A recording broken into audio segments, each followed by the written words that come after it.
7.90 ট্রিলিয়নের অন্তর্বর্তী বাজেট সংকোচন, সংকট নাকি সুপরিকল্পিত সামঞ্জস্য? বাংলাদেশের অন্তর্বর্তী সরকার 2025-26 অর্থবছরের জন্য জাতীয় বাজেট ঘোষণা করেছে, যার আকার নির্ধারণ করা হয়েছে 7.90 ট্রিলিয়ন টাকা। অর্থাৎ আগের অর্থবছরের তুলনায় বাজেট কিছুটা কমানো হয়েছে। রাজস্ব আদায়ের লক্ষ্যমাত্রা ধরা হয়েছে 5.64 ট্রিলিয়ন টাকা। এই ঘোষণার পর থেকেই অর্থনীতিবিদ, উদ্যোক্তা, মধ্যবিত্ত এবং আন্তর্জাতিক পর্যালোচকেরা প্রশ্ন তুলছেন, এই বাজেট কি সংকটের ইঙ্গিত দিচ্ছে নাকি এটি একটি বাস্তববাদী ও ভারসাম্যপূর্ণ পদক্ষেপ? চলমান রাজনৈতিক অস্থিরতা, বৈদেশিক মুদ্রার রিজার্ভ সংকট এবং আমদানি নির্ভরতা মোকাবেলায় সরকার কিছুটা রক্ষণশীল বাজেট প্রণয়ন করেছে বলে মনে করছেন অনেকেই।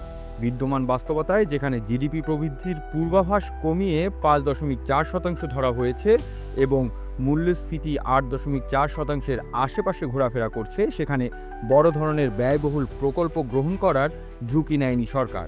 অথচ প্রশ্ন উঠছে, এই সংকোচন কি প্রয়োজনীয় খাতগুলোতেও প্রভাব ফেলবে? বাজেটের অন্যতম বৈশিষ্ট্য হলো এটি একটি রাজনৈতিকভাবে সংযত নথি। যেহেতু সরকার অন্তর্বর্তী এবং পূর্ণ ম্যান্ডেট নিয়ে আসেনি, তাই এখানে বড় রাজনৈতিক অঙ্গীকার বা জনমোহন প্রকল্প খুব একটা দেখা যায় না। ফলে কেউ কেউ এটিকে একটি টেকনিক্যাল বাজেট বলেই অভিহিত করছেন। কিন্তু সেই টেকনিক্যাল পন্থায় স্বাস্থ্য, শিক্ষা এবং কৃষি খাতের বরাদ্দ আদৌ পর্যাপ্ত কিনা, সেটাই এখন আলোচনার মূল প্রশ্ন। রাজস্ব আয়ের লক্ষ্য 5.64 ট্রিলিয়ন টাকা। জাতীয় রাজস্ব বোর্ড এনবিআর এর উপর রয়েছে এক লক্ষ্য অর্জনের প্রধান দায়িত্ব। কিন্তু যখন করদাতার সংখ্যা 1 কোটির নিচে এবং কর জিডিপি অনুপাত মাত্র 8.4%-এর আশেপাশে, তখন কি এই উচ্চ লক্ষ্য বাস্তবসম্মত? কর ব্যবস্থায় সংস্কার ছাড়া কি এই রাজস্ব আদায় সম্ভব? এই বাজেটের নতুন কোনো উল্লেখযোগ্য ভ্যাট বা আয়কর পরিবর্তন না থাকলেও বিদ্যমান ট্যাক্স কাঠামো আরও কার্যকরভাবে বাস্তবায়নের প্রতিশ্রুতি দেওয়া হয়েছে। তবে আনুষ্ঠানিক খাত এবং ব্যবসায়ীদের মধ্যে কর ভীতি ও প্রশাসনিক জটিলতা এখনও বড় বাধা হয়ে আছে।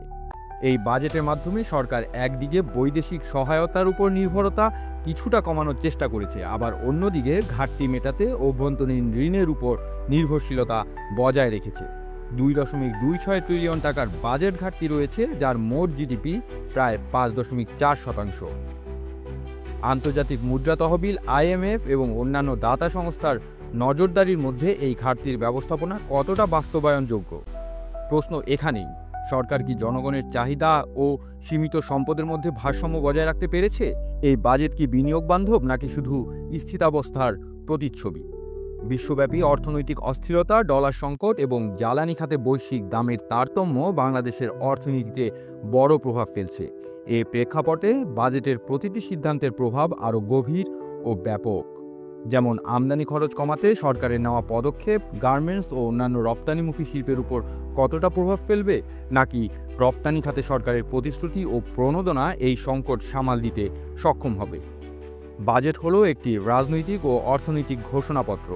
অন্তর্বর্তী সরকারের এই বাজেট তাই একদিকে সীমিত রাজনৈতিক অবস্থানের বাস্তবতা, অন্যদিকে অর্থনৈতিক দৃষ্টিভঙ্গির পরীক্ষা। কেউ এটিকে অপেক্ষার বাজেট বলছেন, কেউ বলছেন সমঝোতার বাজেট। কিন্তু প্রশ্নটা থেকেই যায়, বাংলাদেশের ভবিষ্যৎ অর্থনীতি কি এই বাজেট কাঠামোর মধ্যে ঘুরে দাঁড়াতে পারবে, নাকি এটি কেবল একটি পাল্টা শ্বাস নেওয়ার সুযোগ মাত্র?